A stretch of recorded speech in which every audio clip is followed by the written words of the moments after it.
Hello, everybody. Scott Golden here with the Pro Wrestling Logic YouTube channel. This is the SmackDown report for the 4th of March 2022. Kind of sad that this is this close to WrestleMania, and this is the program they put on. They start with a series of promos similar to the old Saturday Night Main Event promos. But they do a change in presentation. Paul Heyman announced the Universal Champion Roman Reigns will make an appearance tonight, and they will get a chance to acknowledge him later. Ronda Rousey discusses her first match on SmackDown tonight and promises to defeat Sonya Deville. Deville responds that she'd give Rousey her first ever loss on SmackDown.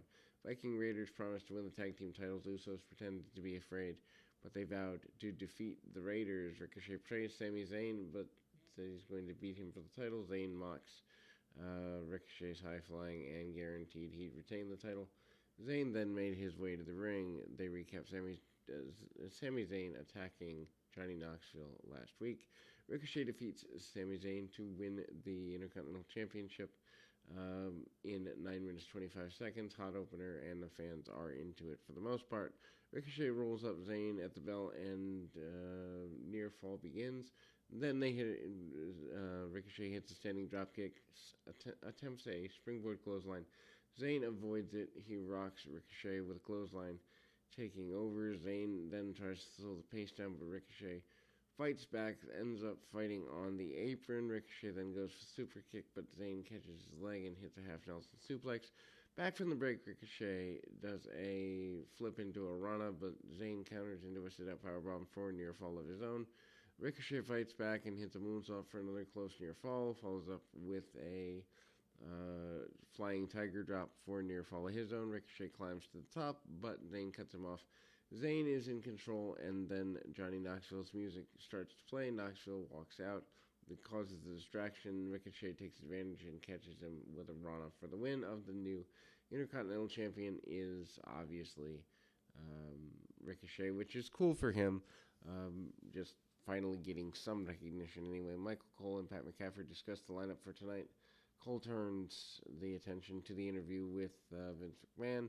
They show highlights from that deal, and then announcing that The Undertaker will be inducted into the Hall of Fame by Vince, and also they show McMahon's office backstage. Cole speculates that they might find out Pat McAfee's WrestleMania opponent up next. Anyway, McCaffrey is good in the role with his interaction with Austin Theory. Theory makes his way to the ring, claims McMahon tricked McCaffrey yesterday. He says McMahon wants to see someone shut his mouth for him at WrestleMania. Theory and McCaffrey go face to face, and then Theory announces that McCaffrey's WrestleMania opponent, that he is the opponent, and he slaps him in the face and knocks the headset off. Theory walked off and took a selfie. McCaffrey's furious, jumps the table, and then he acted like he didn't know Theory and blamed Cole. McCaffrey then gets a big reaction from the crowd. This is just stupid.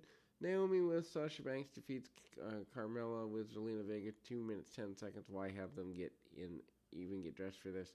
Bell rings and Carmilla jumps into the ring. Puts on her mask. Carmilla then slides out and then hits a re-enter.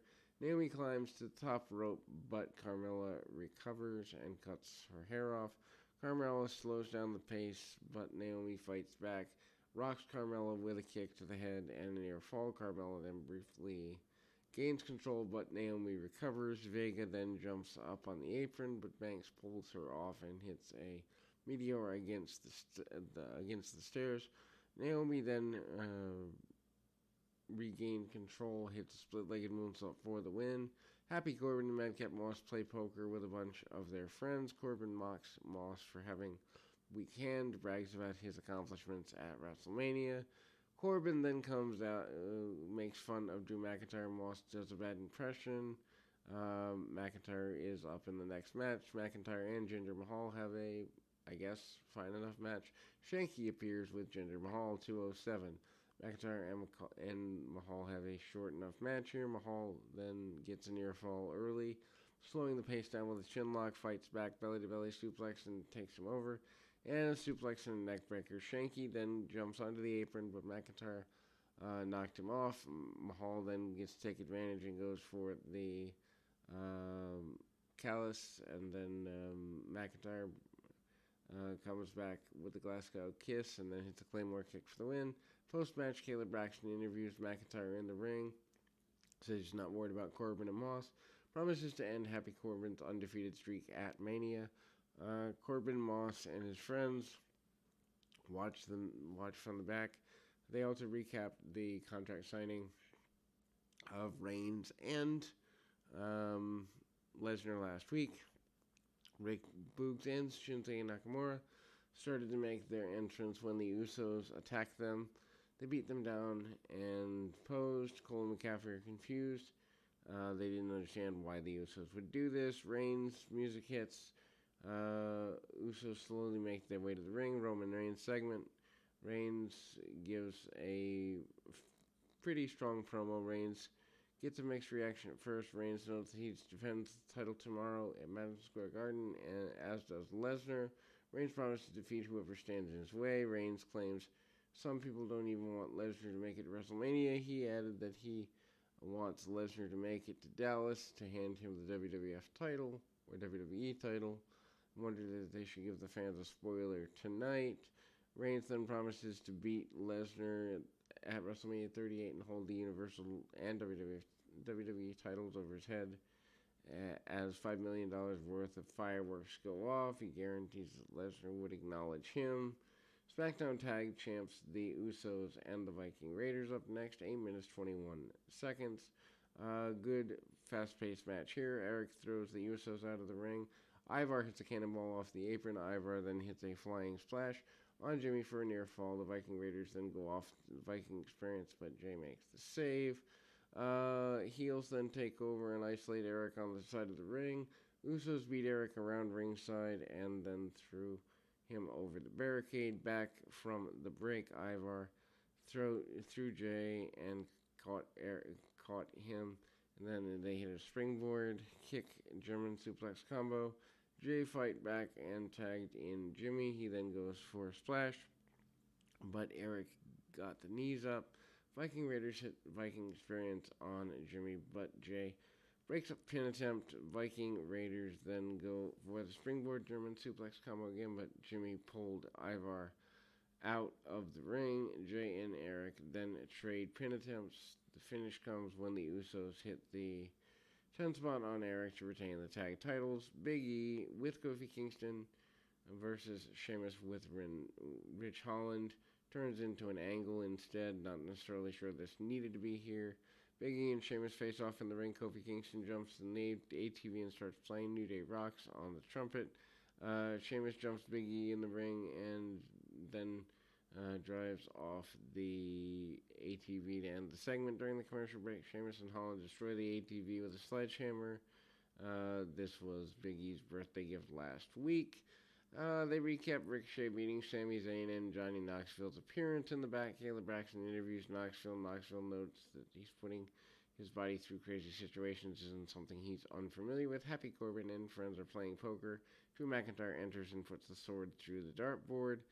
Ronda Rousey defeats Sonya Deville to close the show. This show just feels so long. 3:15. Match is short, but showcasing Ronda Rousey is the main idea. Before the match, Deville yells at the referee. Charles Robinson reminds him that she's the boss. Rousey gets a huge introduction. Women's champion Charlotte Flair joins Pat McCaffrey and Michael Cole in commentary. However, she distracts Rousey before sitting down. Deville takes advantage, hits a shot block on Rousey's injured knee. Deville follows up with a jumping knee and slows the pace of the match down with a chin lock. Fans break into a Ronda chant as would be expected. Rousey fights back and chokes Deville on the ropes. She nails Deville with a running knee on the apron, follows up with a jumping knee in ring. Rousey then fires up and backs Deville in the corner. And hits a bunch of shots and then hits the Piper's Pit and locks on the armbar for the win. Post-match, Rousey challenges Flair to get in the ring. Flair gets in the ring, but Rousey locks on the ankle lock. Flair taps out.